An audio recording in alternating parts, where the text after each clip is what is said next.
দুর্দান্ত ইন্টারেস্টিং এই ভিডিওর মধ্যে বেশ কিছু গুরুত্বপূর্ণ খবর নিয়ে এসেছি। ব্রেকিং নিউজ কিছু রয়েছে, Q1 রেজাল্টের কথা রয়েছে এবং সঙ্গে সঙ্গে কিছু অর্ডার রয়েছে। রিজার্ভ ব্যাঙ্ক অফ ইন্ডিয়ার মনিটারি পলিসি রেটের ব্যাপার রয়েছে। সব থেকে বড় গুরুত্বপূর্ণ রয়েছে 10খানা সেরা স্টকের কথা নিয়ে বলেছে hedges.in এর রাহুল ঘোষ, সেটা নিয়ে কথা বলার রয়েছে।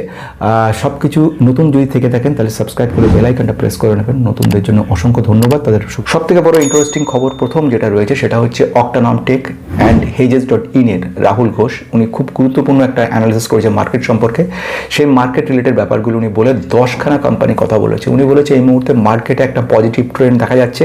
তার কারণ কি বলছে, ফরেন ইনস্টিটিউশনাল ইনভেস্টর একটা পজিটিভিটি, Q1 আর্নিং রেজাল্টগুলো খুব দুর্দান্ত এসেছে। সে কারণের জন্য কিন্তু আগামী দিনে একটা টার্গেট উনি দিয়েছেন 27 থেকে 28,000-এ চলে যাওয়ার সম্ভাবনা রয়েছে কিছুদিনের মধ্যে। এবং সে সম্পর্কে উনি যেটা বলতে চাইছেন যে আগামী দিনে একটা দুর্দান্ত পরিস্থিতি সৃষ্টি হতে চলেছে। এই মুহূর্তে যে কোম্পানিগুলোর কথা উনি বলছেন যেগুলো খুব গুরুত্বপূর্ণ মনে হচ্ছে, সেখানে উনি অ্যাডভাইস করেছেন অ্যাকুমুলেট করার জন্য, অ্যাকুমুলেটিং ইন ডিপস, অর্থ যখনই কারেকশন হবে তখনই এই কোম্পানিগুলো কেনার চেষ্টা করুন। সে প্রথম যে কোম্পানির কথা উনি বলছেন হিরো মোটরকপের কথা বলেছেন। আমি আবারও বলতে চলেছি, this is only for education purpose, no buy or sell recommendation. ব্যাপার হচ্ছে এই টোটালটা উনি রিসার্চ করেছেন, উনি রিসার্চ করে এখানে নিয়ে এসেছেন, আমি করিনি।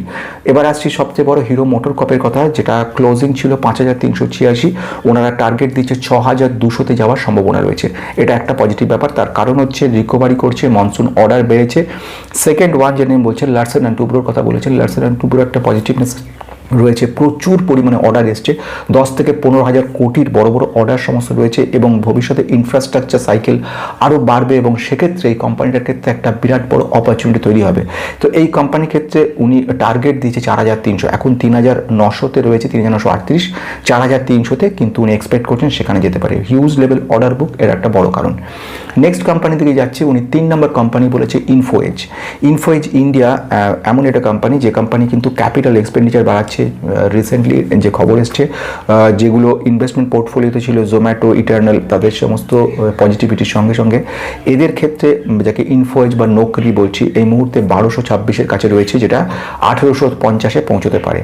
নেক্সট আমি কোম্পানিটার কথা বলবো, সে কোম্পানি উনি যেটা বলেছেন ডিভিস ল্যাবরেটরি। ডিভিস ল্যাবরেটরিতে এই মুহূর্তে 8,000 রয়েছে এবং সেটা উনি টার্গেট বলছে 8,300-তে। মোটামুটি ওনার কাছে এটা 10% to 15% মতো জাম্প করতে পারে এবং তার কারণে হচ্ছে CDMO লিডার বলা যেতে পারে ডিভিস ল্যাবরেটরিকে। হিউজ লেভেলের চায়না +1 পলিসি অনুযায়ী ফার্মাসিউটিক্যাল প্রসেসগুলো খুব সুন্দরভাবে করছে এবং আগামী দিনে এর একটা পজিটিভিটি, US FDA একটার পর একটা বড় বড় সমস্ত যে পলিসিগুলো পাস করাতে পেরেছে এবং যেটা এছাড়াও নতুন একটা ক্যাপাসিটি তৈরি করেছে এরা, সেইটার ব্যাপারে কথা বলেছে উনি। আর্নিং গ্রোথটা বৃদ্ধি পাবে, যে কারণের জন্য বাড়তে পারে।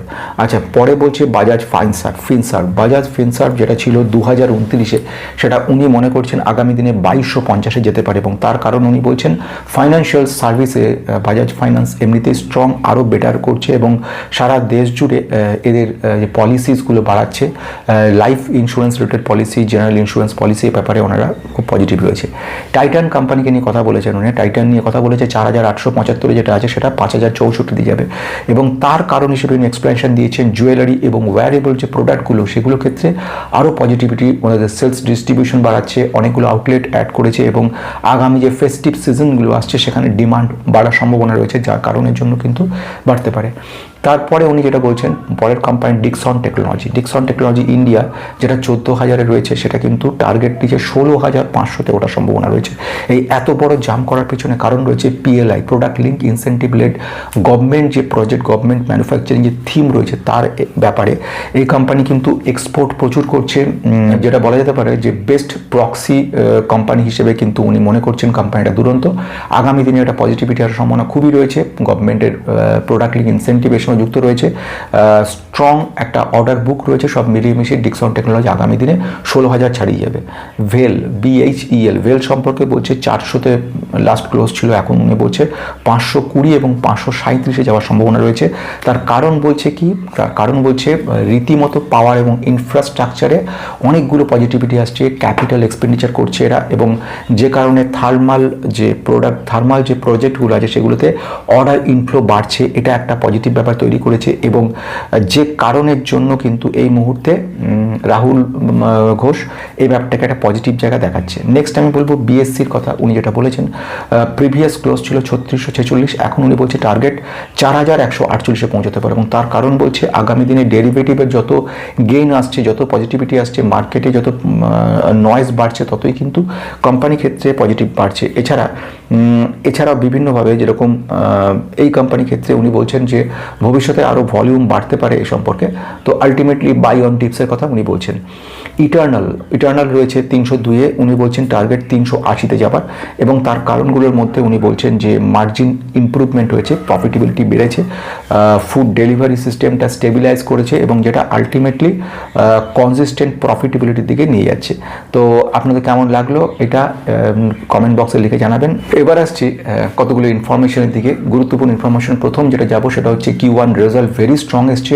আসলে মারুতি সুজুকি ইন্ডিয়া এমনিতেই কোম্পানি যথেষ্ট ভালো কোম্পানি, রিসেন্ট রেজাল্টটা অটোমোবাইল সেক্টরের যে ইমপ্রুভমেন্ট ভবিষ্যতে আসছে তারই কিন্তু একটা প্রতিফলন দেখিয়ে দিল। আমি যে কোম্পানিটা বলছি Q1 রেজাল্ট যথেষ্ট ভালো করেছে এবং তার পিছনে যে কারণ রয়েছে বিগত কোয়ার্টারগুলোতে ডিমান্ড, বলছি হিউজ লেভেলের একটা ডিমান্ড এখানে কাজ করেছে।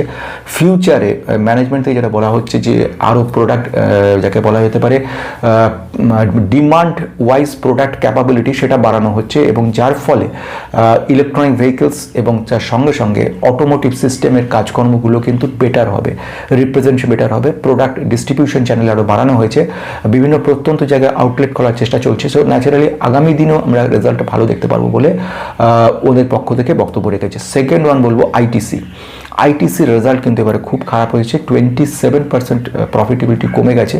আইটিসি এমনিতে কোম্পানিটা একটা বড় রিজার্ভস আলা একটা লার্জ ক্যাপ কোম্পানি, কিন্তু কোম্পানি ম্যানেজমেন্টের মধ্যে প্রচুর প্রবলেম আসছিল, যে কারণের জন্য আমরা দেখলাম পরবর্তীকালে এটাকে সেগ্রিগেট করে দেওয়া হলো, এগুলোকে ভাগ করে দিয়ে ডিভিশন তৈরি করে দেওয়া হলো এবং যেরকম fast moving consumer goods sector আলাদা করা হলো, হোটেল ইন্ডাস্ট্রি আলাদা করা, বিভিন্নভাবে সমস্তগুলোকে আলাদা করে দেওয়া হলো। কিন্তু এখানে একটা প্রবলেম আসছে, সেটা হচ্ছে যে কোম্পানির কম্পিটিশনের জায়গাতে কিন্তু কোম্পানিটা অনেক পিছিয়ে যাচ্ছে, প্লাস টোটালি এফএমসিজি সেক্টরও কিন্তু খুব একটা পজিটিভ নেই।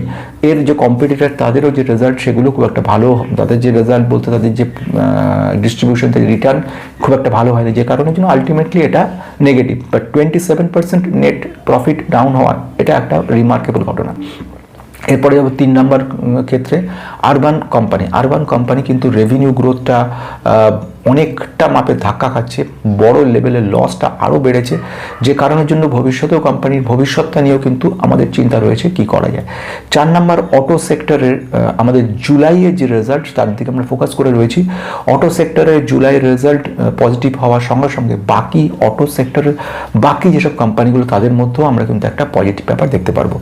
আমি চলে আসবো পরে 5 নম্বর RBI policy. Reserve Bank of India recently monetary policy নিয়ে আসছে, যে পলিসিটার দিকে সকলের গোটা মার্কেট তাকিয়ে রয়েছে পলিসির দিকে।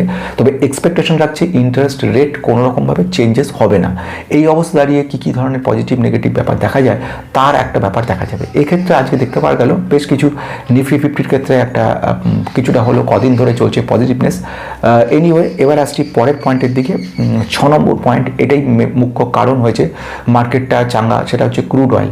ব্রেন্ট ক্রুড অয়েলে আমরা দেখতে পেয়েছি আজকে রেকর্ড লেভেলে পতন ঘটেছে। এই যে পড়ে যাওয়াটা প্রায় 5%-এর বেশি কিন্তু পড়েছে। এই পড়াটার পেছনে কারণ যেটা রয়েছে সেটা হচ্ছে অফকোর্স ইউএস ইরানের মধ্যে একটা সমঝোতা তৈরি, শান্তি প্রস্তাব, এইগুলো সমস্ত কিন্তু ব্রেন্ট ক্রুড অয়েলকে দাম ফেলে দিচ্ছে। এই যে পড়ছে ক্রুড অয়েলের দাম, আলটিমেটলি এর ফলে কিন্তু গোটা গ্লোবাল মার্কেটই কিন্তু চাঙ্গা হয়ে যাওয়ার কথা, যে কারণের জন্যই কিন্তু গ্লোবাল মার্কেটে ইমপ্রুভমেন্ট। কিন্তু ইউএসএ মার্কেটে কয়েকটা নেগেটিভ পয়েন্ট আছে, অন্য সময় সেটা বলবো। সেগুলোর জন্য ইউএস মার্কেটের ক্ষেত্রে খুব বিরাট কিছু পজিটিভ ব্যাপার এই মুহূর্তে দেখতে পেলাম না।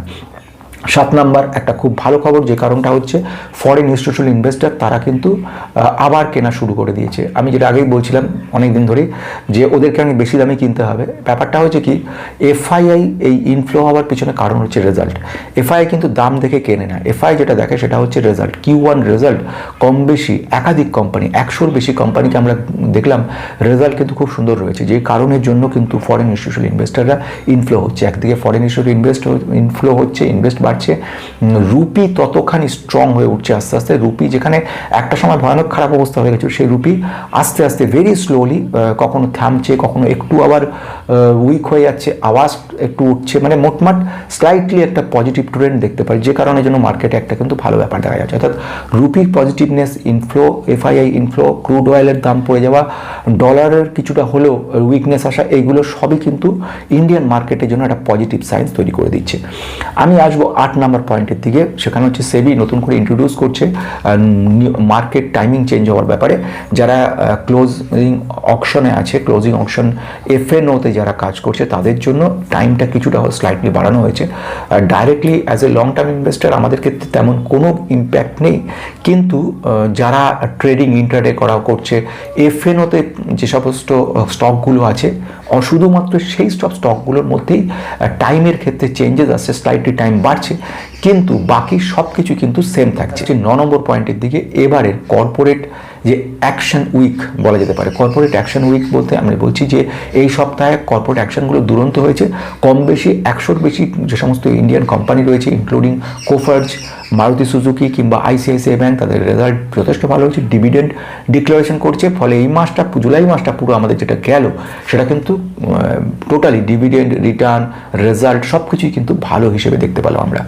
এবার আসছে কি, এর সঙ্গে সঙ্গে সিগমা সলভ তাদের নতুন অর্ডারও কিন্তু এর সঙ্গে যুক্ত হয়েছে, ভালো অর্ডার পেয়েছে প্রচুর লেভেলে, যেগুলো আলটিমেটলি ভবিষ্যতে ভালো করবে। আমি শেষ কথাতে বলে লাস্ট যে কথাটা বলা, সেটা হচ্ছে পাওয়ার এবং ইউটিলিটি সেক্টর। এই সেক্টরে কিন্তু বুম আসছে আগামী দিনে, তার একটা কিন্তু আমরা পজিটিভ ব্যাপার খবর পাওয়া যাচ্ছে। সেটা হচ্ছে পাওয়ার এবং ইউটিলিটি সেক্টরে ক্যাপিটাল এক্সপেন্ডিচার প্রচুরভাবে বাড়াচ্ছে। গভর্নমেন্ট অফ ইন্ডিয়া থেকে বেশ কিছু পজিটিভ নিউজ আসছে, এবং যেখানে যাকে আমি বলতে পারি যে অ্যালোকেশনটা বাড়ানো হচ্ছে এই সেক্টরের।